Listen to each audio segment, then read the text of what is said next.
오늘은 맥주 감사주일입니다.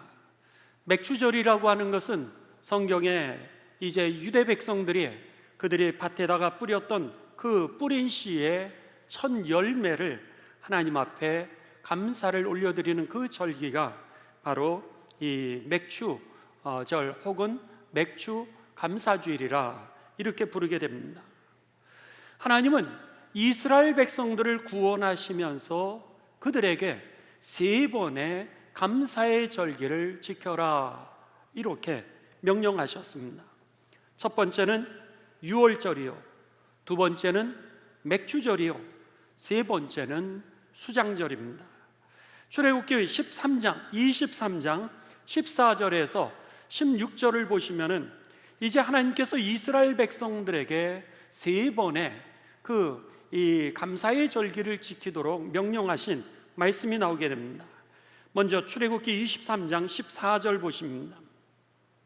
너는 매년 세 번 내게 절기를 지킬지니라 그랬습니다. 세 번을 지키라 그러십니다. 15절 너는 무교병의 절기를 지키라. 내가 네게 명령한 대로 아비벌에 정한 때, 여기에 아비벌이라고 하는 것은 신년을 의미합니다. 유대의 절기로서는, 유대인들의 달력으로서는 이게 정월이고, 지금 오늘날의 태양력으로 얘기를 한다면 3월과 4월경입니다. 그러니까 너희들의 그 정월에 7일 동안, 1회 동안 무교병을 먹을지니, 부풀리게 하는 이스트를 갖다가 넣지 않는 그 빵을 먹을지니, 이는 그 달에 내가 애굽에서 나왔음이라. 빈손으로 내 앞에 나오지 말지니라 이렇게 말씀하십니다. 무교병의 절기를 지켜라라고 하는 것을 우리들은 뭐라고 표현하냐면 무교절이다 이렇게 표현합니다. 이스라엘 백성들을 하나님이 구원하실 때 그들이 급하게 이제 탈출을 하게 됩니다. 애굽의 노예 생활에서 탈출을 하게 될 때 빵을 구울 시간도 없는 겁니다. 그러니까는 그들은 이제 이 광야에서 먹을 수 있는 그 빵이 상하지 아니하도록 이스트가 넣지 않는 그 빵을 갖다가 그냥 화덕에다 굽고, 그리고 그 빵을 가지고 나오게 되는 거죠.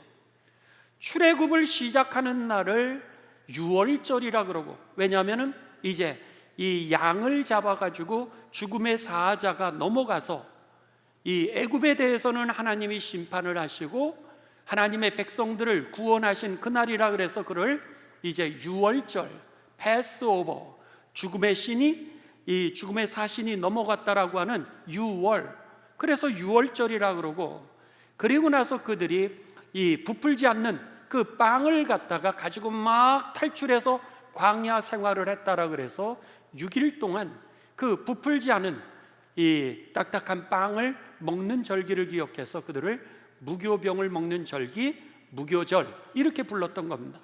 그러니까 첫째 날은 유월절, 나머지 6일을 무교절 이렇게 해서 이것을 다 유월절이라고 부르기도 하고, 또 다른 말로는 무교절이라고 부르게 됩니다. 여기에서 그런 겁니다. 너가 애굽에서 빈손으로 나왔느니라. 하나님이 구원하실 때에 우리의 어떤 노력이나 우리의 공로를 통하여서 구원이 임하게 된 것이 아니라 전적으로 하나님의 은혜를 통하여서 430년 동안에 그들이 이제 이 노예 생활에서 더 이상 내 자신을 해방시킬 수 있는 능력이 없었다라고 하는 겁니다. 그런데 하나님께서 그들에게 모세를 보내셨고, 또 저들에게 하나님의 역사를 통하여서 저들을 구원해 주신 것을 기억하라 이렇게 말씀하셨던 겁니다. 이것이 첫 번째 감사할 조건이라고 하는 겁니다. 여러분, 오늘 우리가 이 자리에 와서 하나님의 은총을 예배하는 그 이유는 내가 결단해서 온 것이 아니라 하나님의 은혜인 줄을 믿습니다. 하나님이 결단하셔서 여러분을 부르신 것이요, 하나님께서 여러분을 축복하셔서 오늘 이 자리에서 하나님께 예배와 영광을 올려드릴 수 있게 되었던 것이죠. 그러기에 무엇보다도 우리의 감사의 조건의 첫 번째는 무엇이 있어서가 아니라 하나님의 은혜에 기뻐하고 감사하는 그런 이 맥주 감사주일이 되시기를 주님의 이름으로 축원합니다. 두 번째입니다. 두 번째는 16절, 출애굽기 23장 16절에 보면은 맥주절을 지키라 그랬습니다. 이는 내가 수고하여 밭에 뿌린 것에 첫 열매를 거둠이니라. 우리가 노력해도 수확을 걷지 못하는 적이 얼마나 많은지 모릅니다. 그런데 하나님께서 우리들의 수고 위에 때를 따라서 햇볕을 주셨고, 때를 따라서 비를 주셨고, 때를 따라서 구름을 덮어주심으로 인하여서 오늘 우리가 뿌린 끝이 하나님이 열매를 걷도록 얻을 수 있도록 그렇게 축복해 주셨다라고 하는 겁니다. 그렇습니다. 여러분, 오늘 우리들이 이 자리에 올 수 있었던 거 하나님의 은혜일 뿐만 아니라 여러분의 기도가 그동안 응답되어진 거 바로 하나님의 은혜인 줄을 믿습니다. 또 더 나아가서 여러분들이 그렇게 애쓰고 수고했는데 그 열매를 우리가 따지 못하는 적이 얼마나 많은지 모릅니다. 오늘 하나님께서 그 열매를, 첫 수확을 거두게 하셔서 오늘 이 6개월 올 수 없는 길 오게 하셨고요, 그 순간순간마다 시험도 많았는데 이기게 하셨고요, 그 순간순간마다 사고와 사건들이 그렇게 많았는데도 불구하고 영적으로 돌파하게 하셔서 오늘까지 오게 하신 그 하나님을 기억하시면서 오늘 이 맥주절에 첫 열매를 허락하여 주신, 반년을 승리하게 하신 그 하나님께 영광을 돌리는 감사의 예배가 되시기를 주님의 이름으로 축원합니다. 세 번째입니다. 세 번째 16절 이어서 계속 보면은 수장절을 지키라. 이는 내가 수고하여 이룬 것을 연말에 밭에서부터 거두어 저장함이니라 그랬습니다. 그들이 그렇게 수고했는데 이제 수장절은 뭐냐면 그들이 열매를 다 수확하게 되는 겁니다. 곡식을 수확하게 되면서 저장할 수 있도록 허락해 주셨다라고 하는 겁니다. 저장이라고 하는 것이 뭡니까? 여러분, 내일을 염려하지 않고 살아갈 수 있도록 하나님께서 지키시고 보호해 주시고 공급하시는 하나님의 능력인 것이죠. 그렇습니다. 오늘 6개월을 하나님이 오게 하셨다면은 올 수 없는 길을 오게 하신 하나님이 갈 수 없는 길도 하나님께서 반드시 가게 하실 것입니다. 지금까지도 할 수 없는 일을 하나님이 할 수 있게 하셨다면 왜 앞으로도 여러분 할 수 없는 일을 만났을 때 하나님께서 할 수 있도록 할 수 없겠습니까? 하나님께서 앞으로도 할 수 있게 하신다라고 하시는 것입니다. 그렇기 때문에 오늘만 감사하는 것이 아니라 나에게 수장절, 수고한 열매를 우리가 곡식을 쌓아서 여러분의 통장에 넣어서 여러분의 자녀에게 맡겨서 여러분의 가정에 먹을 것을 주셔서 여러분에게 건강을 주셔서 여러분에게 자유를 주셔서 여러분에게 소망을 주셔서 오늘 수장, 창고에 이제 넣어두시고 이것을 사용하게 하시는 그 하나님의 은혜를 기억하시면서 오늘 이 맥주감사주일에 하나님 앞으로도 축복해 주심을 미리 감사하면서 하나님께 영광이 되는 삶이 되시기를 주님의 이름으로 축원합니다. 그래서 예수님은 뭐라 그러셨냐면 내 믿음대로 될지어다. 그 믿음대로 하나님이 우리들에게 그 약속하셨기 때문에 믿음이라고 하는 것은 하나님의 약속을 단단히 붙드는 것이라고 하는 겁니다. 그 약속을 단단하게 붙드십시오. 내 믿음대로 되리라고 하신 그 하나님의 축복에 여러분의 2023년도 이제 추수감사주일, 성탄주일, 송년주일에 그 열매임을 확인하는 날이 되시기를 주님의 이름으로 축원합니다. 그렇다면은 왜 하나님은 이스라엘 백성들에게 이렇게 의도적으로 감사의 절기를 지키라고 하셨을까라고 하는 겁니다. 그것도 3번씩이나 시작할 때 감사, 중간에 감사, 그리고 끝에 감사. 왜 하나님께서는 이들에게 이 3번의 절기를 지키라고 하셨을까? 그 이유가 있다라고 하는 겁니다. 자, 따라 하시겠습니다. 하나님의 뜻입니다. 감사하는 것이 하나님의 뜻이기 때문에 우리들에게 시작도 중간도 그리고 결말도 감사를 드리라고 그렇게 말씀하셨던 겁니다. 왜 하나님의 뜻일까요? 감사가. 그 이유는 하나님께서 우리를 창조하신 이후에 오늘 잘 살게 하시는 그 매뉴얼이, 그 방법이 바로 오늘 감사에 있었기 때문에 하나님은 우리를 창조하시고 구원하신 이유가 어디 있었던 거예요? 잘 살기 위해서. 우리를 구원해 주신 이유는 행복하기 위해서 하나님이 구원하셨다라고 하는 겁니다. 여러분, 예수님을 믿으면서 행복하게 사시기를 주님의 이름으로 축원합니다. 그러니까는 예수님 믿으면서 우리들이 불행하게 살아가는 사람들, 여러분 정말로 그것은 거듭나지를 못했다라고 하는 겁니다. 하나님이 우리를 건져내시는 이유는 잘 살기 위함입니다. 하나님은요, 여러분이 행복하기를 원하시는 거예요. 그렇기 때문에 예수님 믿으면서 때로는 시험도 있고 때로는 어려움도 있지만 잘 사십시오. 행복하게 사십시오.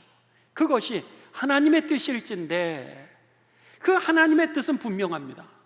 잘 살고 행복하기를 원하시는데 우리에게 뭐라 그러시면 감사해, 범사에 감사해, 이것이 너희를 향한 하나님의 뜻이야, 이렇게 말씀하는 겁니다. 데살로니가전서 5장 18절 여러분 우리 다 같이 한번 봉독하도록 합니다. 시작.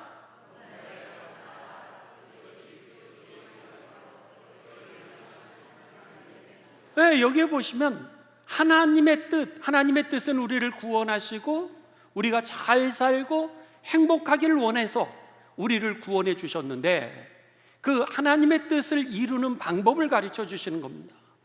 그 방법이 뭐였어요? 감사하라는 거예요.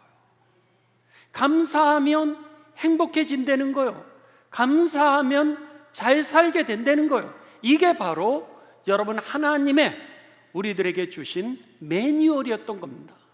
그러니까 잘 사는 하나님의 창조의 법칙의 방법론이 오늘 감사를 하는 것이었음을 우리들에게 가르쳐 주신 것입니다.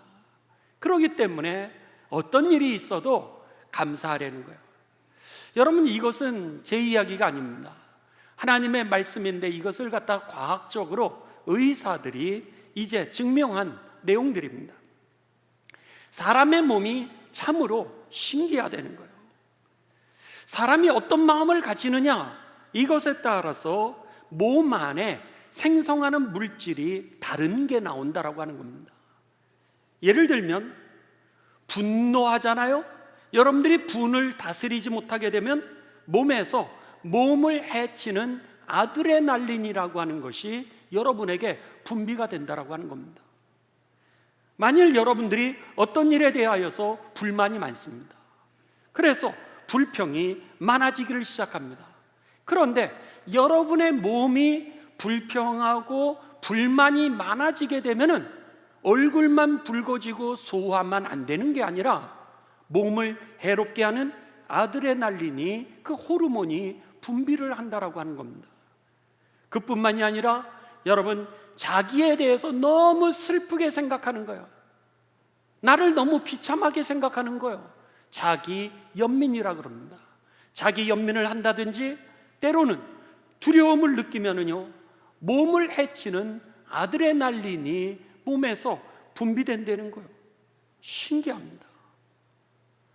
우리들이 얼굴만 붉어지고 혈압만 올라가는 것이 아니라 소화만 안 되는 것이 아니라 몸 전체를 다 상하게 만드는 그런 아드레날린이 이제 몸에서 분비를 된다는 거예요.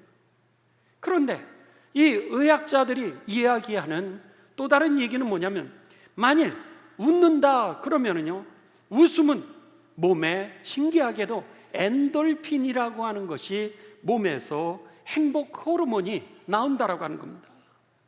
기뻐하려는 거예요. 그런데 기뻐하면은 신기하게도 몸에서 이제 행복 호르몬 엔돌핀이 몸에서 나온다는 거예요. 매사에 긍정적이 되었을 때에 몸 안에서 이 행복 호르몬 엔돌핀이 나온다는 거예요. 감사했을 때의 행복 호르몬, 오늘 이 엔돌핀이 나온다라고 하는 겁니다. 그러면서 이제 텔레비전 SBS에서 방송을 했죠. 이 몸의 신비에 대해서 이제 SBS에서 5년 전에 방송을 했습니다. 그랬는데 감사라고 하는 것은요, 스트레스를 완화시켜주고, 감사라고 하는 것은 면역계는 강화시켜주고, 감사라고 하는 것은 에너지는 높여주고, 감사를 하면 치유를 촉진한다는 거예요. 미국의 유명한 정신과 의사 존 헬리는 이렇게 얘기를 했습니다. 그래서 감사는 최고의 항암제요, 해독제요, 방부제다.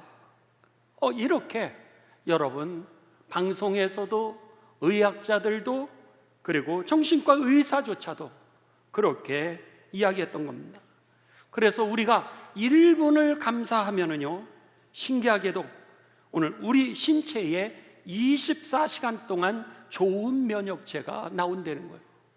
그런데 1분간 화를 내면은 6시간 동안 면역체계가 다운이 된다라고 하는 겁니다. 2분을 화를 내면은, 분노를 품으면은 오늘 12시간의 면역이 떨어지게 된다는 거예요. 신기한 일입니다. 이거는 여러분 그냥 하는 얘기가 아니라 과학적으로 우리들에게 그 하나님의 말씀, 왜 하나님께서 감사하라 그러셨을까? 왜 그것이 하나님의 뜻이라고 말씀하셨을까? 그러면서 오늘 우리들에게 범사에 감사하라는 거예요. 그 뜻이 뭐였던 거예요? 그래야 잘 사는 거니까, 그래야 행복하게 살 수 있으니까 오늘 하나님이 우리에게 가르쳐 주신 그 창조의 법칙이었던 겁니다. 그렇다면 여러분 작정하고 내가 오늘 감사하겠다, 여러분 그렇게 결단하십시오. 그랬을 때 오늘 합력해서 선을 이루시는 그 하나님의 축복이 여러분에게 임하게 될 것입니다. 감사하면서 사십시오. 그랬을 때 감사할 조건들이 더 많아지는 것을 우리들은 경험하게 될 것입니다. 그런데 하나님은 뭐라 그러시냐면 범사에 감사하라 그랬습니다. 범사에 감사하라. 오늘 이 다니엘서는요, 범사에 감사하기 어려운 상황입니다. 다니엘에게 있어서 수없이 많은 시험과 환난과 올무가 그를 기다리고 있는 상황이었습니다. 그런데도 불구하고 다니엘이 하나님 앞에서 감사했을 때, 할 수 없는 상황인데도 불구하고 감사했을 때 하나님이 그의 인생을 역전시켜 주시는 사건이 오늘 다니엘서 6장인 것입니다. 그렇습니다. 여러분 범사에 감사하십시오. 범사에 감사하라고 하는 것은 기쁜 일이 있어도 감사하라고 하는 뜻이요, 슬픈 일이 있어도 감사하라고 하는 그런 뜻입니다. 기쁜 일이 있을 때 여러분 감사하는 건, 목사님 그거는 쉬운 일입니다, 그거는 당연한 일입니다, 이렇게 얘기하실 수 있습니다. 정말 그럴까요? 여러분 좋은 일이 있다라 그래서 여러분들이 감사할까요? 그렇지 않습니다. 그 대표적인 예가 이스라엘 백성들입니다. 이스라엘 백성들은 이제 저들이 430년의 노예에서 해방이 됐습니다. 얼마나 큰 감사의 조건이었습니까? 그랬는데 그때만 하나님께 영광을 돌리면서 좋아했는데 광야에서 그렇게 덥고 먹을 것이 부족해지자 하나님 앞에 원망하고 불평하기를 시작합니다. 차라리 우리가 노예로 있었다면 발쭉 뻗고 잠이라도 잘 잘 수 있었을 텐데, 주인의 밥상에서 떨어지는 그 고기라도 먹을 수 있었는데, 아니 우리를 갖다가 이 광야로 인도해서 이렇게 죽게 하려는 거냐? 감사라고 하는 것이 잠깐이었다라고 하는 겁니다. 하나님께서 그들의 그 아픈 마음을 돌아보셨습니다. 그래서는 그들에게 만나와 메추라기라고 하는 것을, 빵과 고기를 그들에게 공급해 주셨습니다. 여러분, 얼마나 좋았겠습니까? 빵과 메추라기를 먹으면서 하나님, 할렐루야, 막 날아갈 듯이 좋아했겠죠.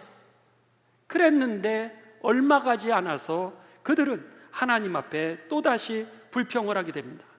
민수기 21장 5절에 보면 이 만나를 그들은 뭐라고 그러냐면 이 하찮은 음식을 하나님께서는 우리들에게 이렇게 광야에서 줬다고.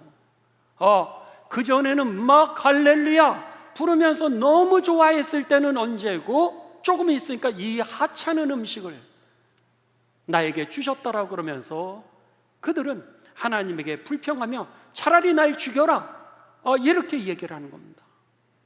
그때 하나님이 내가 너희의 이야기를 들었노라. 너가 말한 대로, 너가 불평한 대로 차라리 광야에서 나를 죽이라고 하셨으니 네 말대로 될 것이라. 결국 광야에 그들이 다 심판을 받았습니다. 그렇습니다. 여러분, 우리가요 좋은 일이 있을 때만 감사하는 게 아닙니다. 감사는 결단에 달려 있습니다. 감사는 우리들의 믿음이 하나님을 향하여서 오늘도 흔들리지 아니하겠다라고 하는 그 약속을 단단하게 붙들 때에 오늘 기쁠 때도 감사할 수 있는 능력이 지속된다라고 하는 사실이 저와 여러분에게 들려지시기를 바랍니다. 여러분이 결단하지 아니하시면은 감사는요 금방 잃어버리게 되어 있습니다. 여러분이 의도적으로 이 감사를 해야 되겠다라고 그렇게 결단하지 않으시면은 오늘 우리들의 삶은 금방 무너졌다라고 하는 겁니다. 그래서 예수님께서, 하나님께서 제자들과 또 하나님의 백성들에게 뭐라 그랬어요? 시작할 때도 감사로 시작하려는 거예요. 중간에도 감사하려는 거예요. 끝에도 감사하려는 거예요. 여러분, 새벽 기도 하시는 분도 계시고 못 하시는 분도 계실 겁니다. 그런데 일어나셔서 여러분 이 침대에서 아니면 여러분이 이부자리에서 일어나셔서 제일 먼저 감사기도 하시면서 하루를 시작하시기를 바랍니다. 또 여러분 중간에 의도적으로 이제 하나님 앞에 감사의 기도를 드리십시오. 식사 기도가 되든 아니면은 여러분이 일을 하면서도 묵상으로 기도를 하든 중간중간에 기도하시고요. 그리고 내가 하나님의 은혜를 자꾸 기억하는 결단을 했을 때에 오늘 기쁜 일이 있어도, 아니 기쁜 일이 여러분 없어도 감사하는 가운데 오늘 합력해서 선을 이루시는 하나님의 은총을 우리가 누리게 될 것입니다. 여러분, 오늘 본문 말씀을 한번 보시도록 하겠습니다. 오늘 본문 말씀 1절부터 우리들이 같이 보실 텐데 다니엘의 감사를 한번 보시기 바랍니다. 6장 1절입니다. 바벨론에 지금 이스라엘 백성들이 포로가 되어 있었습니다. 포로가 되어 있다라고 하는 건 포로 수용소에 있다라고 하는 의미가 아니라 그 당시에는 노예였다라고 하는 의미입니다. 노예로 살아가는 겁니다. 다리오라고 하는 그 페르시아 바벨론 왕의 이 페르시아 왕의 이름이 나옵니다. 다리오가 자기의 뜻대로 고관 120명을 세워 전국을 통치하게 합니다. 그러니까 그 수없이 많은 나라들을 갖다가 이제 점령해서 속국으로 만들었습니다. 식민지를 다스리면서 120명의 고급 관리들을 갖다가 그가 세워서 전국을 통치하게 했습니다. 2절, 또 그들을 위해 120명 위에 총리 3명을 두었으니 다니엘이 그 중에 하나니라. 왕의 가장 측근으로 3명의 총리를 둡니다. 그러니까 그 고급 관리들의 그 높은 관리죠. 더 높은 관리죠. 왕의 측근으로 3명의 총리를 두는데 3명 안에 포로로 잡혀와 있었던 다니엘이라고 하는 사람이 그 3명 중에 한 명으로 뽑히게 됩니다. 계속해서 봅니다. 이는 고관들로 총리에게 자기의 직무를 보고하게 하여 왕에게 손해가 없게 하려 함이었더라. 3절, 다니엘은 마음이 민첩하여 총리들과 고관들보다도 더 뛰어남으로 왕이 그를 세워 전국을 다스리게 하고자 한지라. 이 얘기는 뭡니까? 여러분, 오늘 이 다니엘은 총리 3명 중보다도 3명 중 안에서 그보다도 더 뛰어났다라고 하는 겁니다. 그러니까 왕의 최측근이 되는 겁니다. 그래서는 이 다니엘을 통하여서 전국을 다스리고자 왕이 그렇게 계획했던 겁니다. 어떻게 포로 중에도 다니엘이 이렇게 이 총리까지 오를 수 있었을까? 그 비결이 뭘까? 그랬을 때 성경은요, 3가지의 그 이유를 우리들에게 가르쳐 줍니다. 한번 여러분 생각해 보십시오. 다니엘서 1장부터 우리가 6장까지 여러분들이 2주간에 한번 집으로 돌아가셔서 읽어보시기 바랍니다. 그랬을 때 다니엘이 3가지를 하나님 앞에서 결단하고 있는 모습을 우리들은 보게 됩니다. 첫째는요, 철저한 식사 관리를 하게 됩니다. 예를 들면 왕궁에 그가 포로로 끌려왔었습니다. 그렇지만 왕궁 안에서 그가 먹을 수 있는 여러 가지 음식이 있었는데 그 기름진 음식에 자신을 물들이지 않으려고 그렇게 애를 쓰게 됩니다. 그렇습니다. 하나님의 영광을 위해서, 하나님의 나라를 위하여서, 하나님에게 쓰임을 받기 위하여서 이 포로 중에서도 다니엘이 결단했던 그 결단의 하나는 뭐였냐면 철저한 식사 관리였다라고 하는 겁니다. 여러분, 오늘 죽음에 이르는 중세 교부들, 믿음의 선배들의 죽음에 이르게 하는 죄의 7개 항목 중에 하나가 뭐냐면 오늘 우리들의 삶을 갖다가 절제하지 못하는 겁니다. 특별히 탐식을 절제하지 못했을 경우 우리들이 죽음에 이른다라고 그렇게 믿음의 선배들은 우리들에게 경고했습니다. 다니엘은 포로 중이었습니다. 그리고 그가 왕궁에서 생활해서 그에게 있어서 다른 포로들보다도 그에게 많은 혜택이 주어졌지만 그 혜택 가운데 속에서도 첫 번째는 철저한 식사 관리를 했다라고 하는 겁니다. 두 번째는 왕궁으로 몰려드는 세계의 온갖 좋은 술을 그의 입에 대지 않았다라고 하는 사실입니다. 두 번째는 여러분 금주입니다. 첫 번째는 철저한 식사 관리였고 두 번째는 그가 금주함으로 인하여 실수하지 않았다라고 하는 겁니다. 술을 먹게 되어 있지 않습니까? 그랬을 때 오늘 그는 금주를 통하여서 왕궁으로 몰려드는 그 온갖 좋은 술들을 갖다가 맛있는 술도 있고 쓴 술도 있었을 겁니다. 아니 연회에 있을 때마다 이 술을 먹어야 되는 그런 자리였을 겁니다. 그런데도 불구하고 그가요 하나님의 영광을 위해서 오늘 하나님의 그 사역을 위하여서 다른 사람에게 이제 흠잡히지 아니하고 내가 실수하지 아니하고 주의 뜻을 이룰 수 있도록 자기를 갖다가 철저하게 준비시켰다라고 하는 겁니다. 그랬기에 120명의 고관들을 뽑고 그 위에 3명의 총리를 뽑는데도 불구하고 그는 그 총리 중에서도 왕의 신임을 제일로 받을 수 있는 그런 삶이 되었다라고 하는 거죠. 마지막 세 번째는 어떠한 일이 있어도 그가 하나님 앞에 기도의 시간을 구별했다라고 하는 겁니다. 세 번째가 뭐예요? 여러분, 기도 생활이라고 하는 겁니다. 자, 오늘 이 본문 말씀에 6장 10절로 갑니다. 다니엘서 6장 10절 우리 같이 보도록 하겠습니다.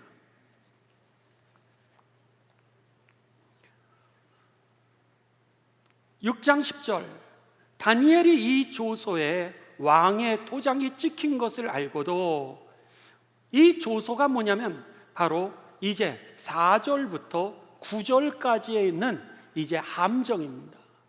다니엘이 포로로 온 사람인데 그가 너무 잘 되거든요. 그러니까 옆에 있는 총리들이 시기하고 질투하게 됩니다. 그러면서 고관들을 갖다가 이제 이 선동을 하게 되죠. 선동을 하면서 다니엘을 갖다가 죽일 함정을 파게 되면서 그 함정을 파서 왕이 그 함정을 팠던 조서에다가 이제 도장을 찍게 했던 겁니다.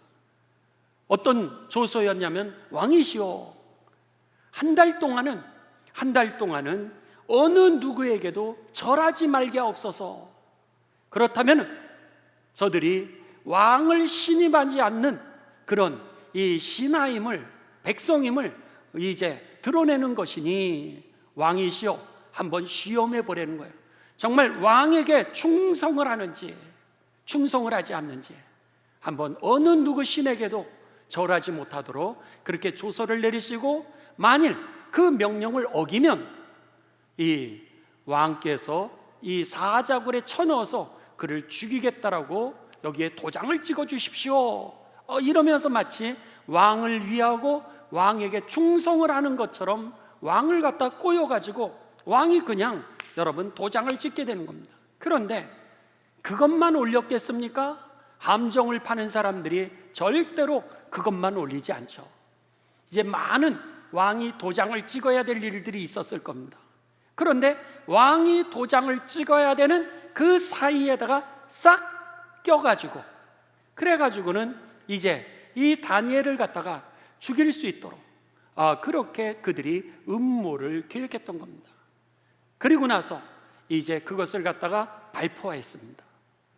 발표를 하자 모든 백성들이 그 명령을 따라야 되는데, 오늘 이 10절은 뭐냐면, 다니엘이 이 조서에 왕의 도장이 찍힌 것을 알고도 자기 집에 돌아가서는 윗방에 올라가 예루살렘을 향한 창문을 열고 전에 하던 대로, 이전부터 그가 결단해서 하던 대로 하루에 몇 번씩? 3번씩 무릎을 꿇고 기도하며 그의 하나님께 뭐하였더라?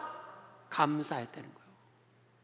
그가 하루에 3번씩 했던 것이 무엇이었냐면 하나님 앞에 감사하는 일이었는데, 그 감사의 내용이 뭐였던 거예요?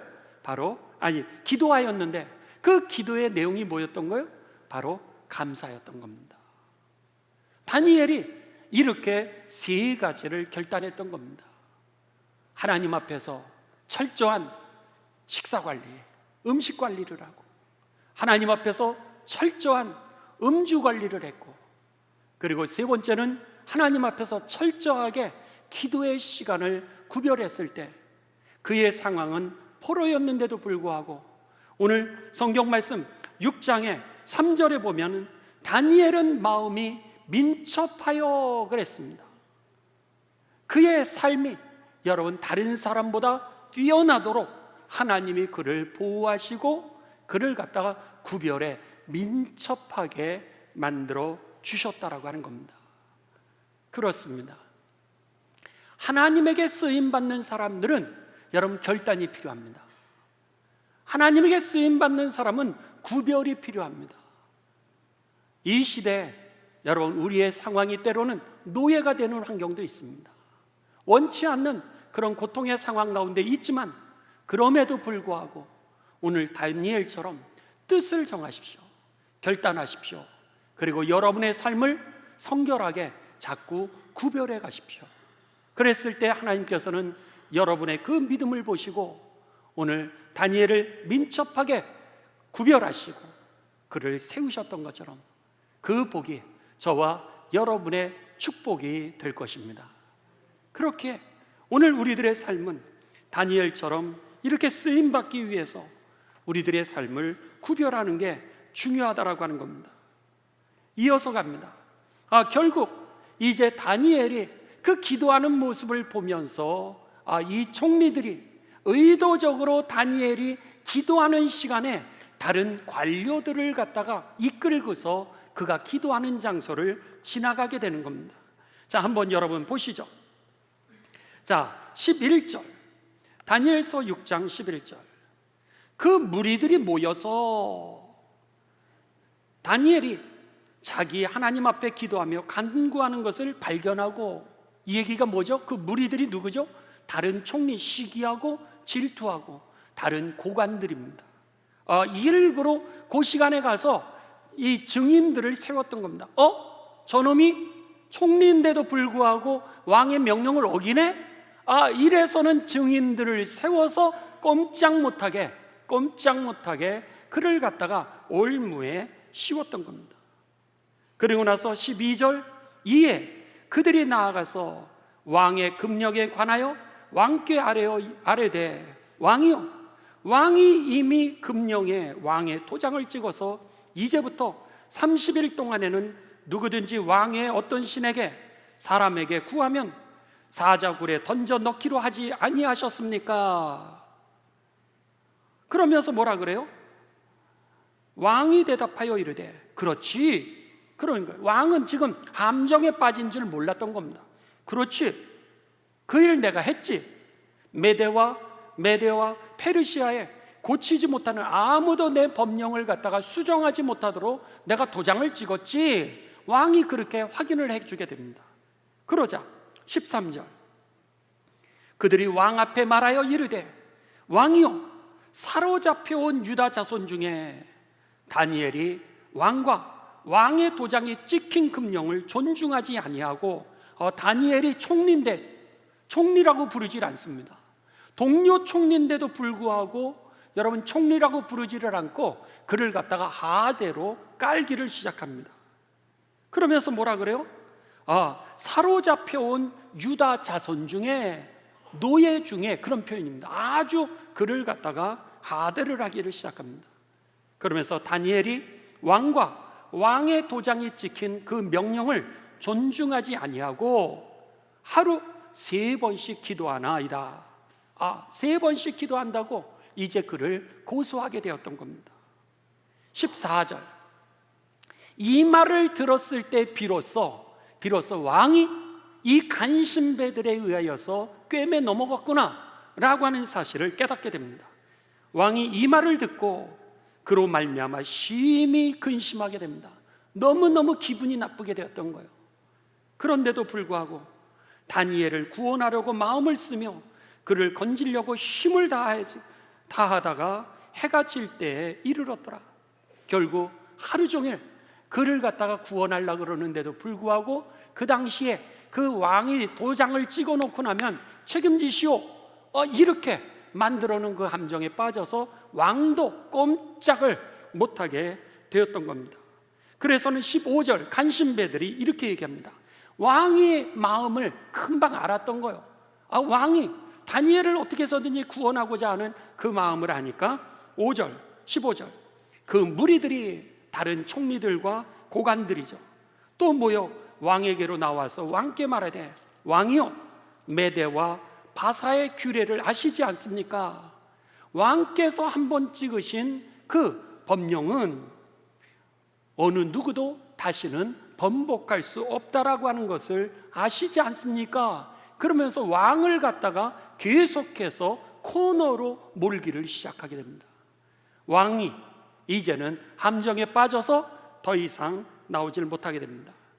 16절 결국 왕이 사형을 집행합니다. 왕이 명령하며 다니엘을 끌어다가 사자굴에 던져 넣는지라. 그러면서 왕이 그럼에도 불구하고 너무 애끼던 자신의 신하가 죽음 가운데로 들어가는 모습을 보면서 그에게 마지막 한 말이 뭐라 그러냐면 네가 항상 섬기는 너의 하나님이 너를 구원하시기를 원하노라. 그러면서 그가 이제 하나님의 은총과 가호를 갖다가 이 이야기를 하고 할 수 없이 그의 그 가장 측근이었던 다니엘을 감옥 속에 듭니다. 그런데 여러분, 오늘 기적이 일어났던 거죠. 다니엘은 그 어려운 속에서도 기도했는데 하나님께서는요, 그 다니엘을 사자굴에서 보호해 주십니다. 그래서는 그 사자가 다니엘을 잡아먹지를 않는 거예요. 그 다음 날이 되었습니다. 그 다음 날이 되어서 이 왕이 사자굴에 일찌감치 찾아오게 됩니다. 다니엘, 너가 믿는 하나님이 너를 구원하셨느뇨? 이렇게 이야기를 하게 됩니다. 그러자 다니엘이 그 안에서 대답을 하는 거예요. 22절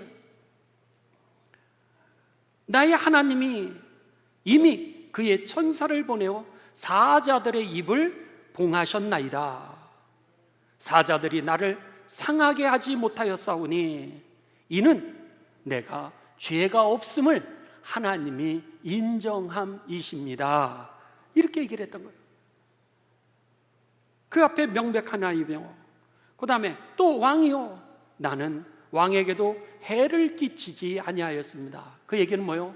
왕이요, 나는 왕에게 충성스러운 종일 뿐입니다.